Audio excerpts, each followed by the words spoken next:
그렇게 노력해서 꿈을 이뤘음에도 왜 모든 것을 버리고 떠나는 것일까요?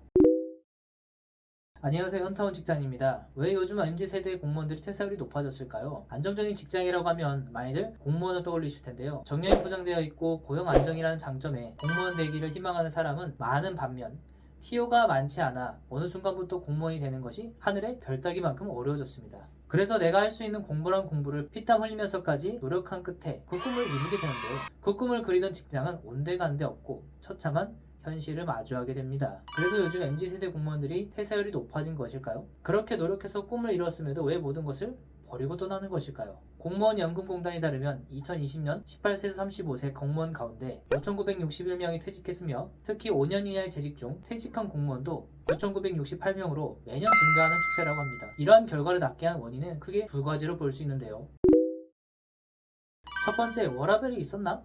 모두가 꿈꾸는 워라밸, 공무원에게는 없습니다. 저녁이 있는 삶은 직장인들이 가장 바라는 것 중에 하나죠. 하지만 공무원에게 워라밸은 꿈과 같은 것이라고 하는데요. 대기업, 공기업 할 것 없이 경기 침체로 인한 야근이며 특근이며 주말 근무까지 하게 되는 경우가 최근 빈번해지고 있더군요. 물론 아닌 기업도 있죠. 공무원은 꿈의 직업을 가지게 되면서 워라밸이 당연히 보장돼 있을 거라고 생각하고 입사하지만 현실은 아니겠죠.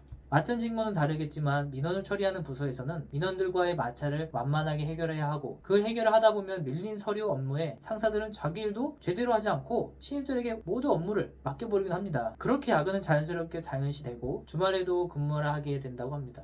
그런데 이 와중에 회식 문화도 있겠죠. 어쩔 수 없이 따라가야 하는 회식이 많고 술자리에서도 여전히 분위기를 맞춰야 한다고 합니다. 또 행사는 적다면 모르겠지만 시민들과 함께하는 행사는 퇴근 이후 혹은 주말에 하는 경우가 잦다고 하는데요. 끝나면 또 회식하겠죠? 그럼 이제 일은 언제 하냐 이겁니다. 또 하나 얘기하자면 최근 코로나 때문에 사이버 민원이 더욱 활성화되어 그 민원도 해결해야 하는데요. 심각한 일손 부족을 띠게 한다고 하소연을 해옵니다. 상사의 일을 신입 직원이나 말단 직원이 하기 때문에 문제가 발생이 되고 업무량이 줄지 않다고 하더군요. 어디에서 삶의 균형을 맞출 수 있는 워라밸을 꿈꿀 수 있을 것인가요? 두 번째는 조직 문화라고 볼 수 있습니다. 공무원의 장점은 내가 안 잘리는 것이지만 단점은 쟤도 안 잘린다는 것인데요. 부정부패를 막기 위해 평균적으로 2년에 한 번씩 인사이동이 이루어지는 공무사회에서 가장 큰 핵심은 인수인계입니다. 하지만 현실은 시궁창이겠죠. 그래서 전임자 멱살을 잡고 싶은 마음이 하루에도 12번 더 든다고 합니다. 대표적으로 전 담당자에게 인수인계를 제대로 이루어지지 않아 본인의 업무 담당임에도 불구하고 어떻게 일을 처리해야 하는지 갈피를 잡기는커녕 왜 이 프로젝트를 하게 됐고 어떤 특성을 띠고 있는 것조차 알지 못해 초기 목적과는 다른 방향으로 진행하게 될 가능성이 매우 높아지게 됩니다. 심지어 해당 프로젝트의 담당자가 나라는 사실 모르는 경우가 발생하게 됩니다. 이러면 당연히 문제가 심각하게 되겠죠. 그럼 이 문제의 책임은 누구에게 있을까요? 누구겠어요?